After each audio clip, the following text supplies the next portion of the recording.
onde eu tenho derivadas segundas, terceiras, quartas e assim por diante.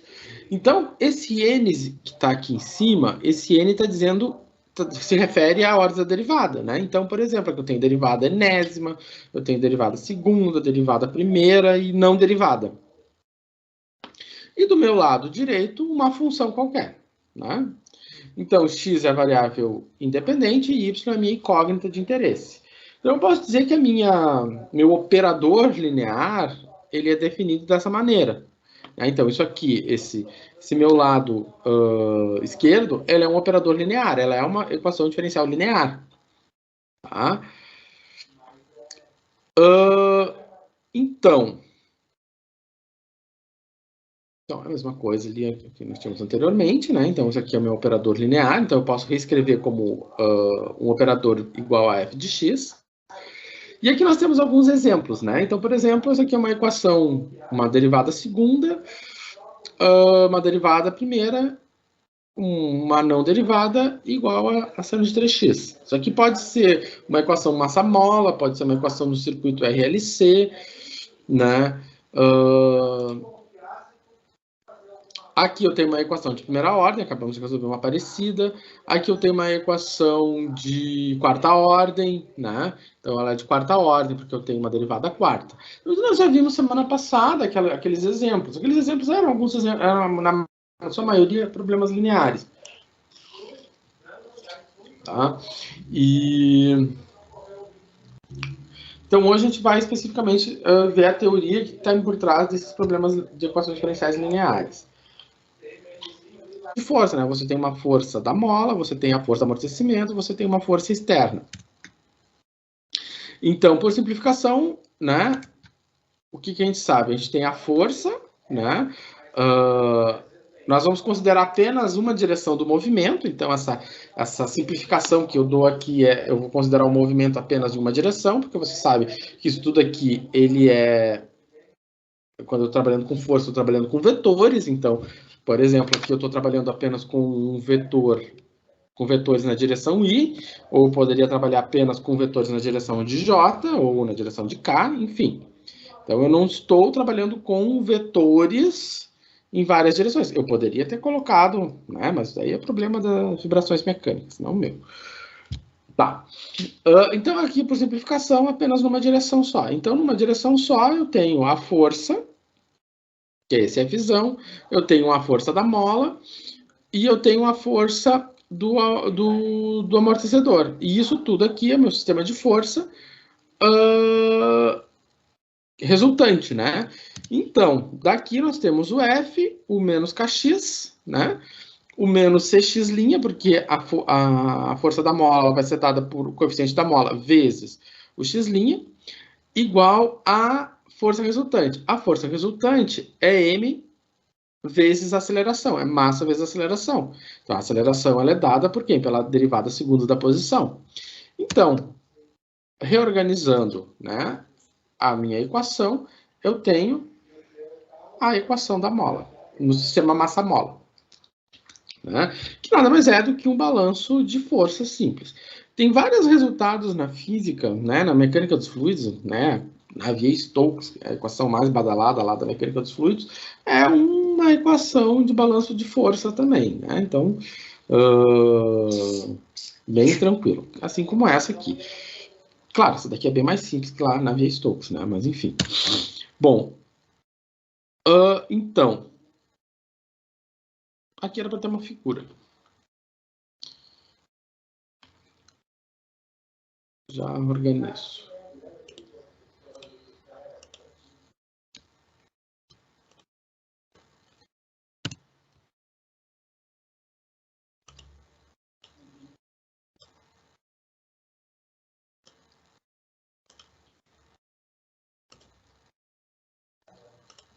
Tá. Então, do meu sistema vibratório, o que acontece? Eu tenho o M é a massa, o C é a constante da mola, não, o C é a constante do amortecimento e o C é a constante da mola. Esses valores são constantes.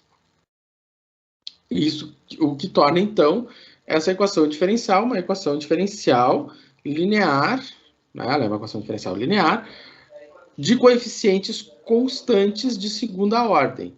Então, ela se encaixa num padrão linear, ela tem os coeficientes constantes e ela é de segunda ordem. Tá. Um outro exemplo que se encaixa a equação diferencial linear de segunda ordem é o circuito RLC, a lei de Kirchhoff. No circuito RLC, né, então você tem deve ser a voltagem no indutor, no resistor e no capacitor. Então, considerando todas as leis físicas que modelam a voltagem em cada um desses componentes do circuito, né, e reorganizando de maneira que a corrente corresponde à taxa de variação da carga no tempo, reorganizando essa equação aqui, claro que nós partimos dessa lei básica de Kirchhoff, reorganizando essa equação a partir da lei básica de Kirchhoff, nós temos esta equação aqui, que é uma equação diferencial, né? É uma equação diferencial de segunda ordem, uma equação diferencial linear de segunda ordem com coeficientes constantes. Então, o L, o R e o Q são coeficientes constantes. Então, aqui nós temos aqui o massa-mola. Aqui eu tenho o RLC. E aqui eu tenho a famosa equação da viga. Tá? Então, são modelos onde eu tenho equações diferenciais. São modelos descritos por equações diferenciais lineares. Então, segue o modelo linear, segue o modelo linear, segue o modelo linear. De ordem N, ou seja, aqui eu tenho segunda ordem, quarta ordem, com coeficientes constantes. Então, o M, C e o K são constantes. O L, o R e o C são constantes. O E e o I são constantes. Né? São valores constantes. Então, a gente vê aqui que nós temos, então, né, alguns exemplos da aplicação de engenharia. Claro, tem outros, tem alguns modelos com temperatura e tal. Alguns podem estar se perguntando, tá, e quando eu tenho, quando começa a fugir, por exemplo, eu não tenho equações não lineares.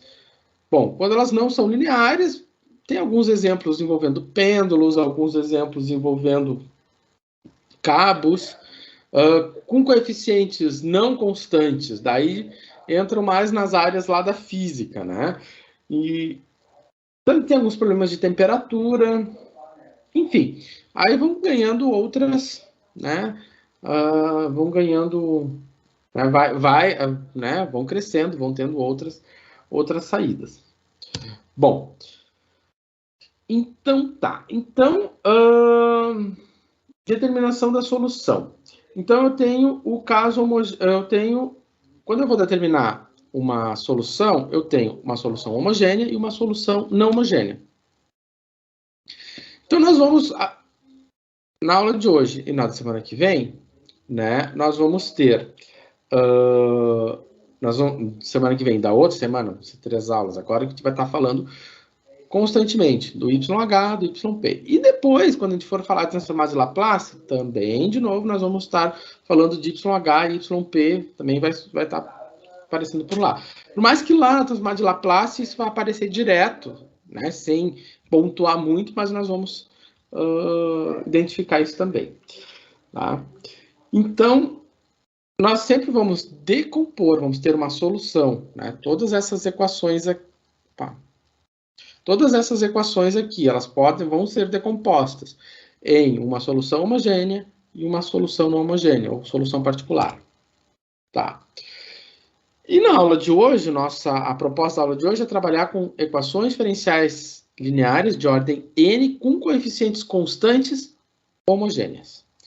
Então, hoje nós vamos nos dedicar apenas ao YH. Semana que vem e na outra, nós vamos começar a falar do YP. Tá? Mas hoje, basicamente, é o YH.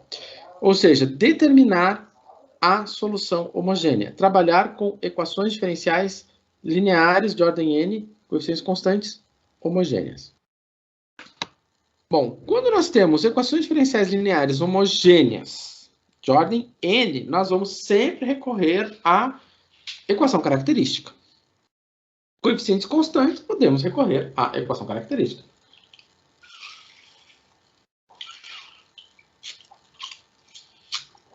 Então, eu tenho aqui uma equação diferencial de ordem n. Ou seja, eu tenho n derivadas. Tá lá. Quantas derivadas tem aqui? Então, a primeira coisa que eu vou fazer é supor, né, se para a equação diferencial de primeira ordem, eu posso ter uma solução do tipo y igual a cmx, eu posso ter uma situação como essa para a primeira ordem, então eu vou supor, né, que isso aqui também vale para uma ordem n. Então, se eu vou supor que isso também vale para uma ordem n, eu vou fazer o seguinte, eu tenho quantas derivadas aqui? Eu tenho derivada, eu tenho não derivado, tenho derivada primeira, derivada segunda, derivada terceira, até derivada n. Então tá. Então aqui está a minha y, c e na mx.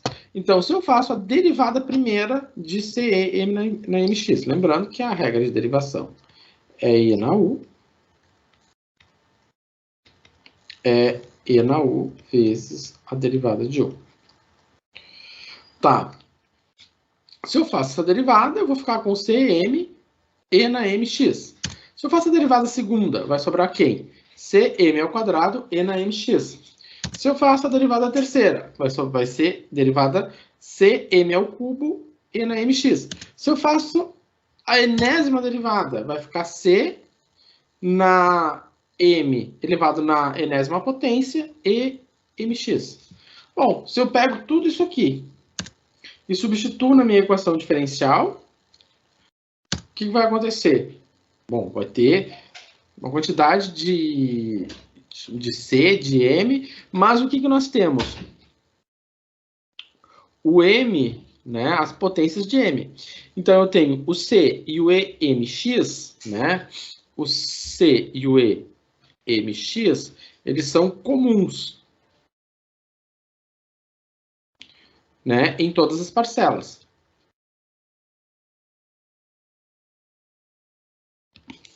Certo?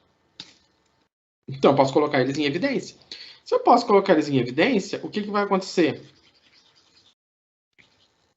Eu vou ter um C vezes E na MX, vezes um polinômio. Isso aqui é um polinômio de grau N.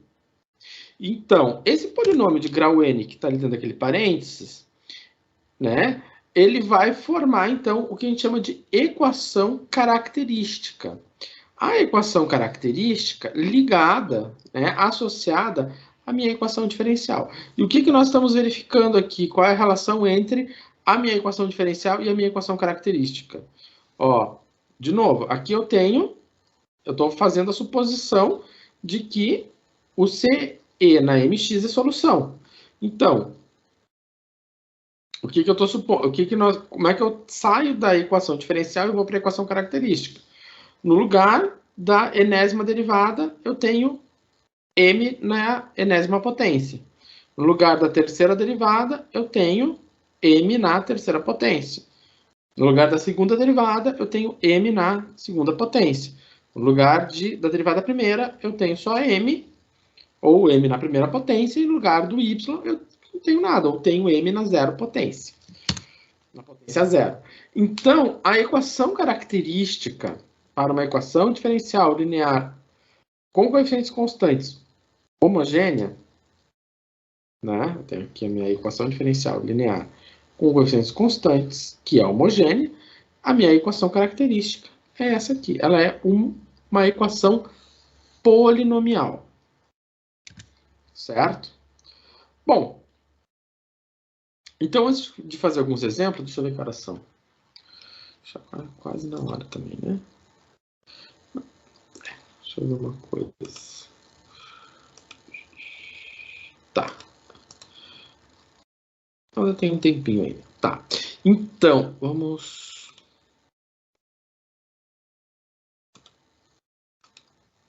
Então, lá do pré-aula, né? O que nós vimos? Então, na videoaula, né, essa equação aqui, né, ela foi solucionada, né, pela equação característica. Então, essa aqui era a equação diferencial e essa aqui era a equação característica associada, né? Sobre o que o vídeo mostrou, né, sobre como obter a equação característica, é verdade que. Então, o que o vídeo mostrou? O vídeo mostrou que a equação característica resulta de uma substituição, que é definida por um fator de integração. Não. Quem assistiu o vídeo e quem está vendo a aula está vendo que essa equação não resulta disso. Né? É apenas necessário, apenas é necessário substituir y por r.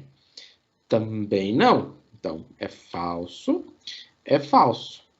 Lá, é que no problema ele usou R, né? Nossa aula está usando M.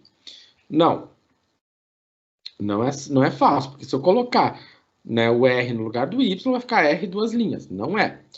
Ele substituiu o Y duas linhas por R ao quadrado, o Y' por R e o Y por R na zero. No nosso caso aqui, nos nossos exemplos, nós estamos substituindo, por exemplo, o Y' por M, o Y duas linhas por M ao quadrado, o Y três linhas por M ao cubo. Né? No exemplo, ele usou R como variável, eu gosto de usar o M.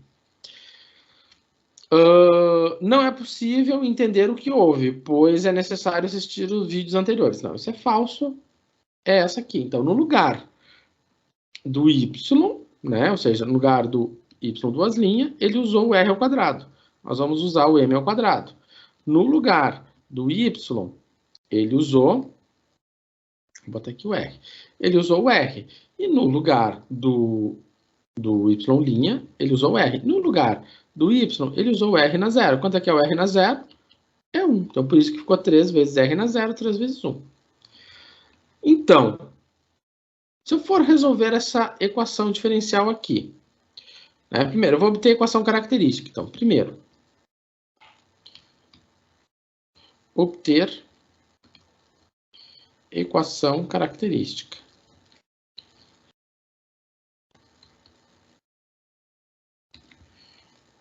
Né? Como é que eu vou fazer isso? Bom, primeiro eu vou fazer o y duas linhas, ele vai ser quem? Vai ser r ao quadrado. Vou botar m, a gente está usando m na aula. Vai ser m ao quadrado. O y' vai ser o m. O y vai ser o m na zero, que vai ser 1.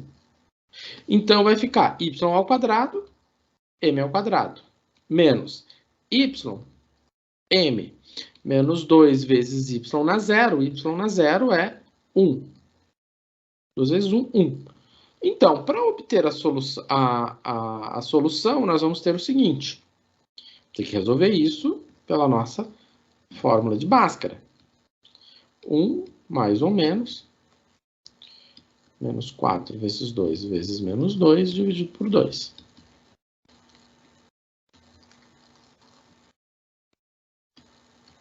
Mais ou menos 8 mais 1, 9. Isso aqui vai ficar 1 mais ou menos 3 sobre 2. 1 mais 3 dá 4 sobre 2, 2. 1 menos 3 dá menos 2, que dá menos 1. Então, eu tenho duas respostas. E aí nós temos uma situação. Tá, mas nós temos duas respostas. Então, quer dizer que nós temos duas soluções? Temos até 3 soluções. Bom, uma solução é qual? É C e na 2x. Então, eu tenho... Isso aqui é uma solução.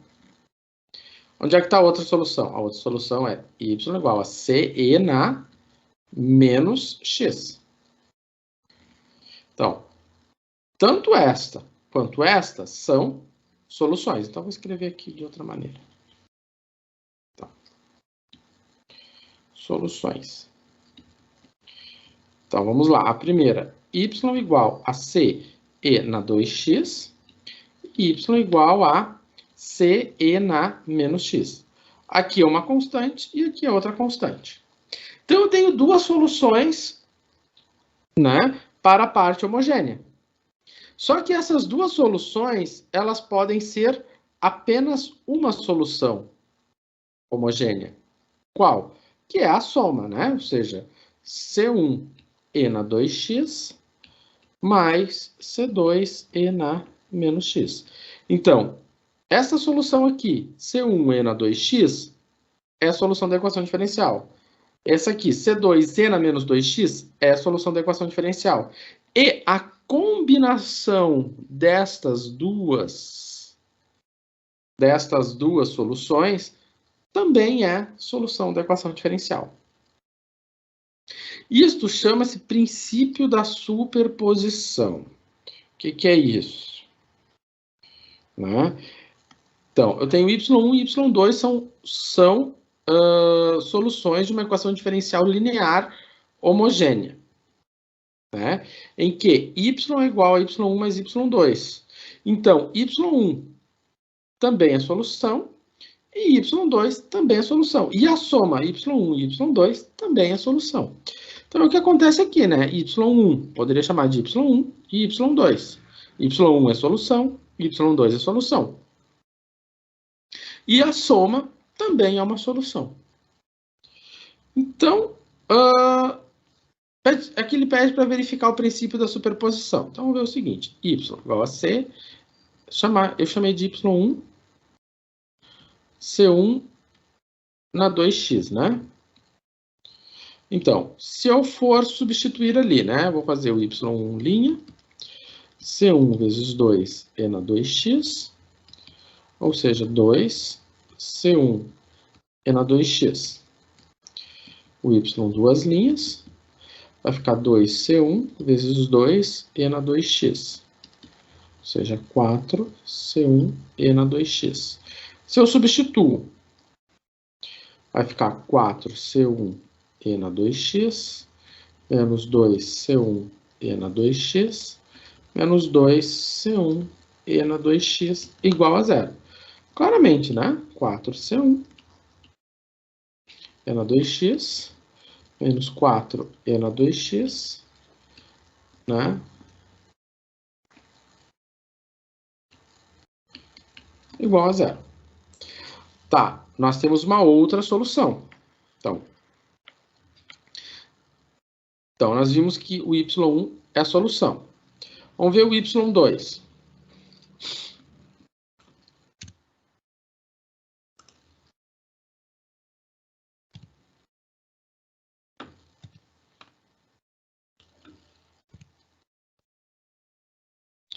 O y2 é C1 e na menos x. E na menos x. Então, menos C2 e na menos x. E y2 duas linhas vai ficar C2 e na menos x. Então, se é y duas linhas menos y linha menos 2y igual a zero, isso aqui vai ficar C2e na menos x, menos, com aquele menos vai ficar mais C2e na menos x, menos 2 vezes o y. O y é C2e na menos x igual a zero. Ou seja, 2C2e na menos x, menos 2. Então, ficou zero igual a zero. Então, nós já verificamos o seguinte, né? Nós verificamos que tanto o y1 quanto o y2 satisfazem a equação diferencial. Como eu estou fazendo o princípio da superposição, então eu sei que, né? Então, agora vamos para a terceira parte. Então, que o y, que é igual a C1 e na menos x, mais y igual a mais C2 e na 2x, que essa solução combinada, o y1 mais y2, né, também é solução. Então, isso aqui também vai ser solução. Então, vou fazer o y' menos C1 mais 2C2e na 2x Eu vou fazer o y duas linhas. 4C2 e na 2x. Então, se eu for substituir, vou fazer aqui.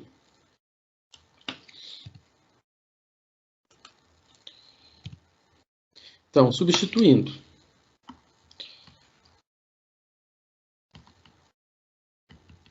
Então, se eu for substituindo, então vai ficar C1 é na menos x mais C2 é na 2x. Opa. É esse aqui, né? Menos x mais 4 C2 na menos 2x. Menos C1 mais 2C2 na menos 2x. Menos 2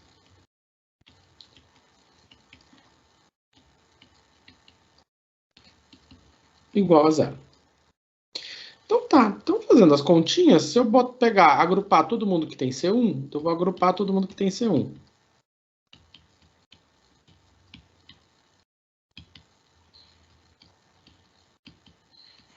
E vou agrupar todo mundo que tem C2. Eu poderia ter agrupado só quem tem E na menos X também, né? Então, se eu agrupar só quem tem E na menos X.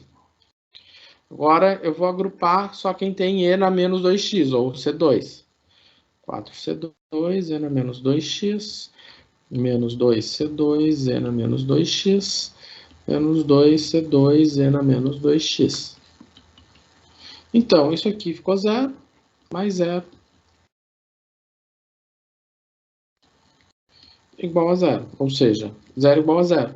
Então, nós verificamos que o y1 é a solução. O y2 é solução. E o y1 mais y2 também é solução.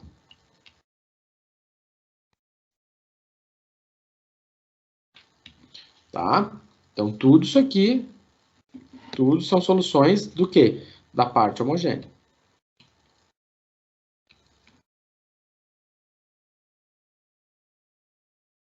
Certo? Bom, eu vou parar por aqui, vamos fazer um intervalo, e eu gostaria de pedir o seguinte, que quem não está tendo acesso no grupo da disciplina de equações diferenciais, pelo Teams, me mandam uma mensagem pelo Moodle, para então eu poder fazer para poder incorporar vocês no grupo da disciplina, certo?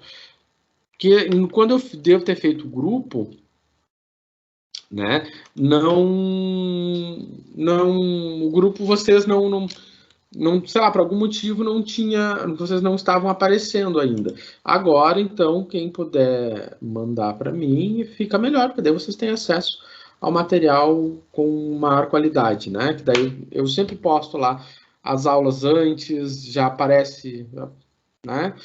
Mas eu depois, então, e também vou postar sempre no Moodle também o link, né? Isso é tranquilo você postar o Moodle, mas antes realmente eu não sabia, né, que havia algumas pessoas fora do grupo.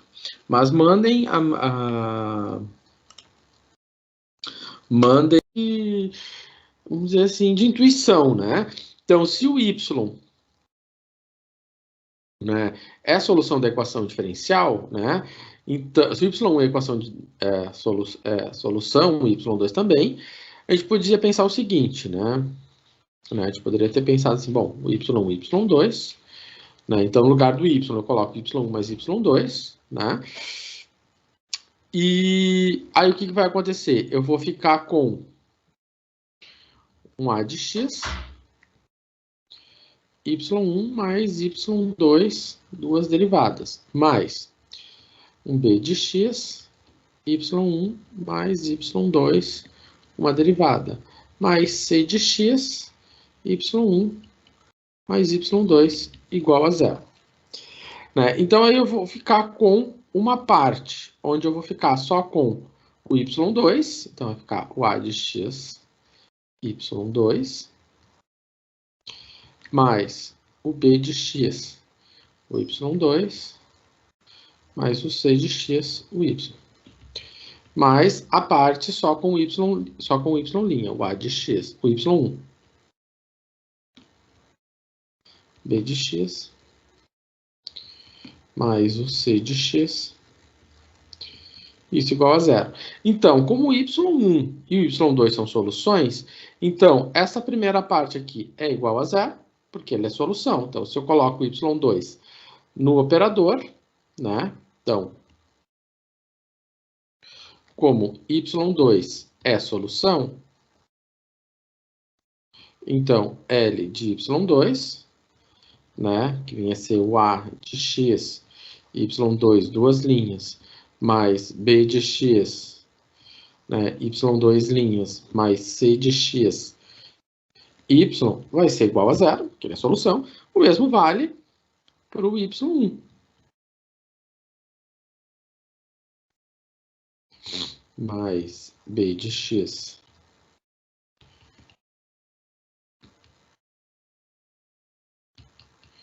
Também ia ser zero. Então, a soma também é solução. Então, isso aqui é aquilo que eu chamei, né, de princípio da superposição, né, no slide anterior. Tá? Aqui, né, que eu chamei de princípio da superposição, e da qual nós verificamos ele aqui nesse exercício aqui, né? Ou seja, eu peguei o y1, verifiquei que é a solução. O y2, verifiquei que é a solução. E aí eu verifiquei que a soma também é solução. Então, o y1 é solução. y2 é solução. Então, a soma y1 mais y2 também é solução.